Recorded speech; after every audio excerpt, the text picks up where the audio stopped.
Njemam anyị na-anabata unu n'oge akụkọ ụwa nke taa bụ nke siri na Enyimba TV nke dị n'ala Aba steeti Abia. Taa bụ Tuesday, abalị 3 n'ọnwa Septemba afọ 2024. Ugbu a ka anyị zọpụ ụkwụ n'akụkọ ndị anyị jiri bịa taa.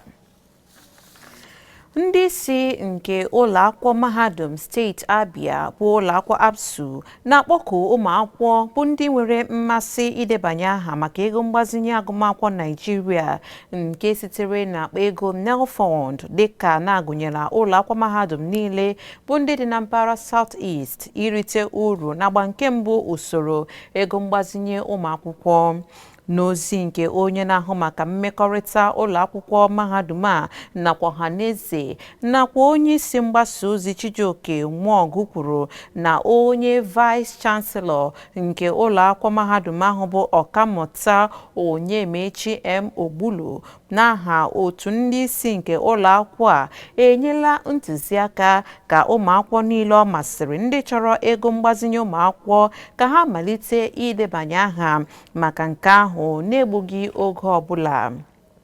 N'ime ka ihe dokwuo anya, onye registrar Dr. Achọ Elendo kọwara na ehiwela otu site n'aka ụlọakwụkwọ ahụ ịbagide usoro nke ịkụziri ụmụakwụkwọ ihe ndị ha kwesịrị ịma banyere ego mgbazinye nke ahụ ngwa ngwa. Dọkịta Elendo kọwara na agba ikpeazụ nke akwụkwọ ndebanye aha ndị ọkwa bụkwa nke dọrọ ihe ruru n'ọnụọgụgụ 200. Ọ gbakwunyere n'ọtụtụ ụmụ akwụkwọ nke mahadum ahụ amalitela iwebatawa akwụkwọ ndebanye aha ha n'ike n'ike kemgbe amalitere ịgwa ha gbasara ya bụ mgbazinye ego agụmakwụkwọ. N'ịga n'iru n'akụkọ, onye isi ala Bola Tinubu amapụla ọkwa n'okporo ụzọ awara awara East West gazuru ụfọdụ steeti na mpaghara Niger Delta ka ụlọ ọrụ ndị China na-arụ okporo ụzọ akpọrọ CCECC n'aha mkpirisi asụ bekee ga-arụzi otu dị mma. N'okwu ya n'isi ụlọ ọrụ CCECC nke dị na Beijing, ọ gara n'iru kọwaa ma mee ka amara n'ụdịrị ọrụ nke ndị ọrụ ngo okporo ụzọ na-arụ n'ala anyị bụ Naịjirịa bụ nke kpaliri mkpebi ọchịchị etiti nakwa ọchịchị ya merenụ ya jiri nyefee ọrụ ngo nke rụchapụ ọrụ ụzọ ndị ahụ n'aka ndị ụlọọrụ mba China. Dịka ọ kọwara na ụlọọrụ a ga-aga n'iru mee ka ụfọdụ ụzọ bụrụ nke ga-adị obosara, ebe ụlọọrụ CCECC ga-agakwa n'iru mee ka ọrụ ha bụrụ nke ga-agbapụta ihe. Dịka ọ kọwara na aka ọrụ ụlọọrụ a bụ nke kachasị adị mma iji arụ ezi okporo ụzọ, ebe ọ kọwakwara na okporo ụzọ nke ụgbọ oloko ndị ụlọọrụ a rụrụ bụkwa n'okporo ụgbọ oloko si Lagos gawa Abuja nakwa Kano na ọrụ ndị ọzọ ha rụrụ nke ọma bụ ihe merenụ ha jiri gbagidesi ụkwụ ike n'ala ịhụ na ọ bụ ụlọọrụ a ga-arụchapụ ụzọ ndị ahụ ọ rụtụrụ aka. O mekwara ka amata na ụlọọrụ ahụ ama ama na mba ụwa n'ọrụ okporo ụzọ nyere ha mmasị obi ike na Naịjirịa emeriela ọnwụnwa na ihe ịma aka n'ihu nke ego na-ekwu na nke ahụ bụzi akụkọ mgbe ochie. Naịjirịa adịla njikere ka ọ dị ugbu a maka ịrụchapụ ọrụ ndị dịrị ha. Otu obodo Amaeze nke dị n'ọchịchị kansụl Nsụka steeti Enugu ka anya mmiri na akwa na-ejula n'anya n'ihi ezinụlọ mmadụ 4 ndị tọgbọrọ ọnụ ma nwụọ dịka ha lakporo ụra. Eze Emeka Ugwu, onye eze obodo ahụ, zipụtara obi mwute ya ma kọwaa nke a dịka ọdachi dị ukwuu. Ndị a nwụrụnụ bụ otu onye nne, ụmụ ya nwaanyị 2 nakwa nwa ya nke nwaanyị. Onye eze a bụ nke ihe mberede a wutere nke ukwuu kwuru na nke a wụrụ ndị obodo ahụ akpata oyi n'ahụ. Ugwu kọwara na emeela mkpesa n'aka ndị ọrụ uwe ojii bụ ndị zigara ndị ọrụ ha na ezinụlọ ahụ ma zọpụta naanị nwa nwaanyị ahụ nke nwoke gbara afọ 18 bụ onye akọwara na ebugala ya ụlọ ọgwụ ebe ọ na-anata ọgwụgwọ ahụike, ebe ozu ndị nke nwụrụ anwụ ka na-adọbala ebe a na-edobe ozu maka ime nnyocha ihe gburu ha. ụlọ ọrụ ndị uwe ojii ekpughela aha nwafọ mba Britain Andrew Wike bụ onye eboro ebubo na ọ tụrụ atụmatụ ịkwatu onye isi ala Naịjirịa Bola Tinubu bụkwa na onye ahọpụtara n'ụzọ ọchịchị onye kwuo uche ya. Mgbe ọ na-agwa ndị nta akụkọ okwu na Abuja, onye Public Relation Officer nke ndị ọrụ uwe ojii bụ Olumuyiwa Adejobe, onye ASP ndị uwe ojii bụ onye kọpụtara nọ na nnyocha emere chọpụtara Wike dịka onye amakwara ka Andropovich ma ọ bụkwa Drupovic dịka onye mbịarambịara mba ọzọ. Ndị uwe ojii agakwara n'ihu kpughekwa na akwụkwọ ndekọ nakwa mgbaama na nkwupụta ndị ọzọ gosipụtara na Wike nyere ntụziaka lebara anya ka nke ahụ siri gaa ma nye ego nkwado iji hụ na enwetara mgbanwe ọchịchị na Naịjirịa. Ya mere ndị uwe ojii ekwupụtala na Wike bụ onye a na-achọ achọ nakwa onye enyemaka ya nke bụ onye sitere n'ala anyị Naịjirịa, aha ya bụ Lucky Ehis Obian, sitere na steeti Edo ma mapụta ọkwa na ka ọ dị ugbu a na ha bụzi ndị a na-achọ achọ na mba ụwa, ebe na-agala n'ihu dịka akụkụ nke nnyocha ka na-aga ugbu a. Onye mba Britain ahụ ekwuru na ndị uwe ojii na-achọ achọ maka ebubo na ọ kpara nkata ịkwatu ọchịchị onye isi ala Tinubu bụ Andrew Wike agọnarịla ebubo ahụ. Wike, onye kwuru okwu n'ajụjụ ọnụ nke agbara ya n'otu ihe omume TV site n'ebe ọ nọ na mba UK, bụ onye kwuru na enweghị otu ya ga-esi akpa agwa dị otu ahụ ebe ya na-amadịghị na akpọpụtara aha ya dịka onye gbara ọsọ, mana Wike kwupụtara na ya enweghị ike ị na-akpa nkata imebi ọchịchị nke nabatara ya nke ọma, ọchịchị nke obodo nabatara ya nke ọma n'afọ 25 nke ndụ ya. Nwunye Wike, onye kwukwara okwu n'ihe omume ahụ, wezugara di ya n'omume ọjọọ ahụ eboro di ya ebubo ya, na-ekwu na akpachara anya na-achọ otu a ga-esi were tee di ya unye n'ihu site n'ebubo ahụ nke eboro ya. N'ịga n'iru n'akụkọ, ụlọ ọrụ nke onye IG ndị uwe ojii nọrọ ụnyaahụ bụ Mọnde kpọpụ ndị njegharị mmadụ 10 ndị sonyere na njegharị weta ọchịchị ọjọọ n'ichedebe nakwa agụrụ n'oge na-adịchabeghị anya n'ihu ụlọikpe ukwu etiti dị na isi obodo ala anyị Abuja ka akpọpụrụ ha. Eboro ha ebubo dị isii nke gbasara ịkpa ọchịchị mgba okpuru, ikute ụmụafọ Naịjirịa megide ọchịchị onye isi ala Bola Tinubu, dịka onye ọkaiwu ndị uwe ojii Simon Lewis siri kwuo, bụkwa na onye SAN. O mere ka amata na ndị eboro ebubo kpara agwa mkpamkpa n'agbata abalị mbụ ọnwa Ọgọst wee ruo abalị 4 ka ha na ndị nwafọ Britain kpara nkata ọjọọ, bụkwa ndị gbara afọ 70 bụkwa onye gbara afọ 70 bụ Andrew Wike jalitere bụ onye a na-achọ achọ ka ọ dị ugbu a. N'ịga n'iru ka ọ dị, ndị niile ahụ akpọpụrụ ụlọikpe kwuru na ikpe amaghị ha n'ebubo isi ahụ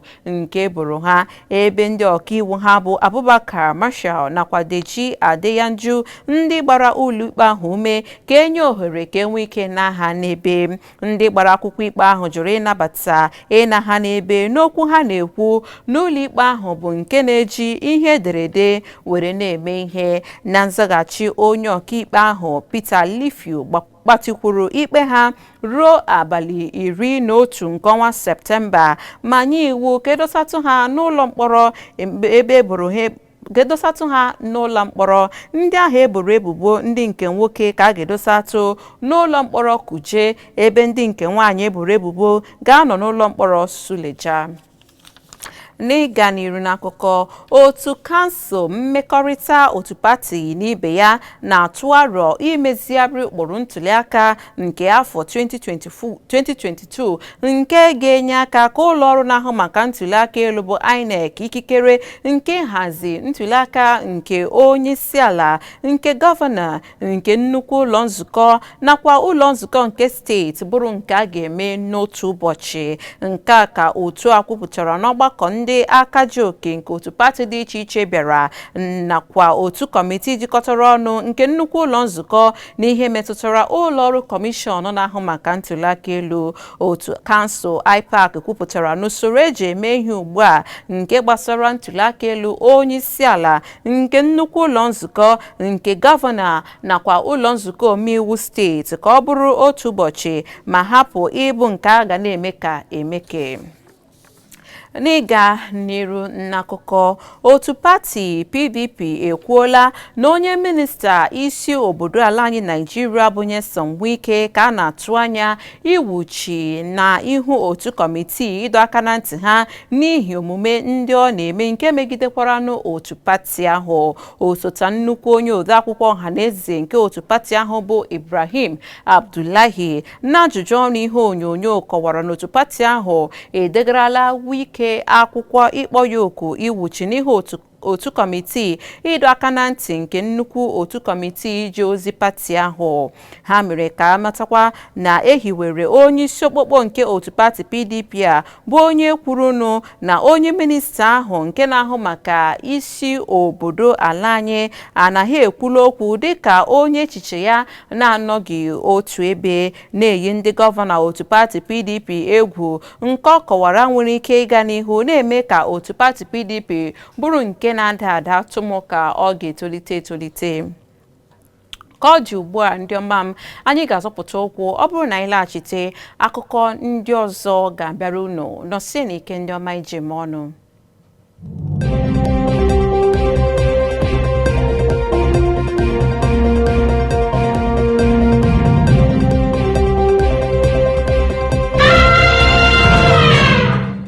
Ndị ọma m, anyị alaghachitela ugbu a ka anyị gere akụkọ nke bụ isi.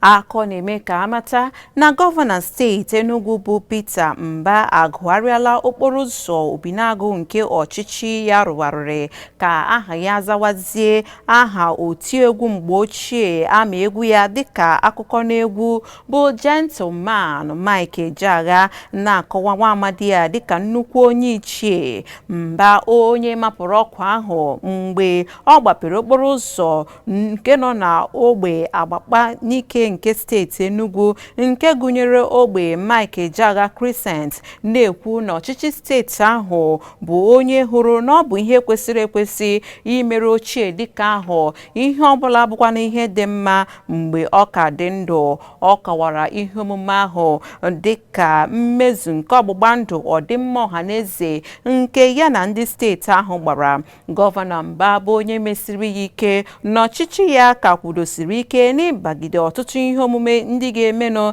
ka ndị mmadụ bụrụ ndị ga na-enwe obi ụtọ ma na-emekwa ka ndị mmadụ na-enwe obi aṅụrị n'ọchịchị ya. Ọ gakwara n'ihu kpọtụrụ aka ochie ahụ n'ebe o mekọtara ịkụ egwu bụ gentleman Mike Ejeagha n'ebe obibi ya, ebe ọ nọkwara gosipụta obi ekele nke gọọmenti steeti ahụ n'ihi onyinye nke steeti ahụ nwetarala site n'inwe onye dịka ya n'etiti ha.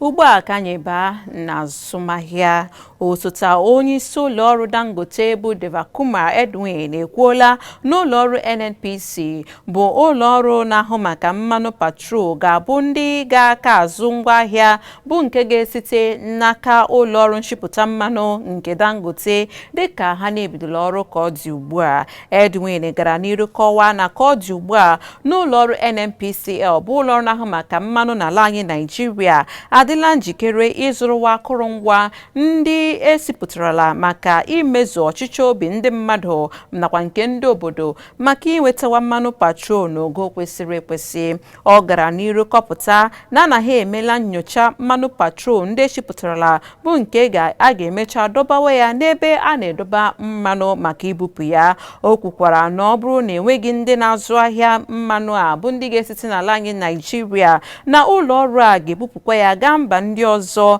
dịka ha na-emebu n'ebe mmanụ patrol nke ụgbọelu nakwa nke dizel dị.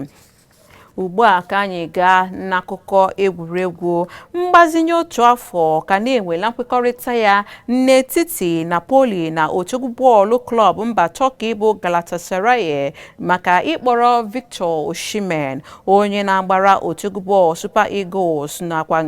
ka ọ dị ugbu a nọzi n'aka ndị nke otu bọọlụ Turkey maka ngosipụta nye ndị njalite nke ndị otu bọọlụ Galatasaray. Dịka ozi sitere n'aka Fabrizio Romano n'akara nwaodide X ya bụ onye mere ka amata n'abalị Mọnde, nzipụ nke Napoli zipụrụ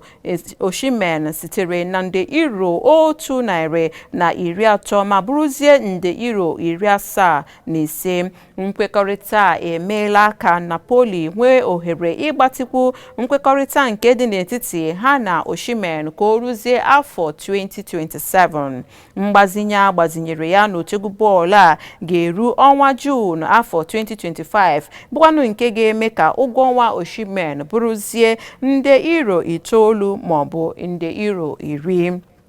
Ngafe n'otu bọọlụ a nke mba Turkey nwe ka akụkọ siri mee ka amata gbasara onye ọgba bọọlụ Nigeria na nkwekọrịta nke dịburu n'etiti ya na otu bọọlụ Chelsea na otu bọọlụ Al Ahly nke mba Saudi Arabia bụzi nke bịara n'ọbịazi n'itinyedebe dịka otu bọọlụ nke mba Turkey na-agbazirila ya ka ọ dị ugbu a. Ndị ọma m site n'akụkọ egwuregwu ahụ ka anyị ga-achịkọ ya ọnụ n'oge akụkọ ụwa nke taa, dịka anyị na-ekele unu n'ebe ọ dị ukwuu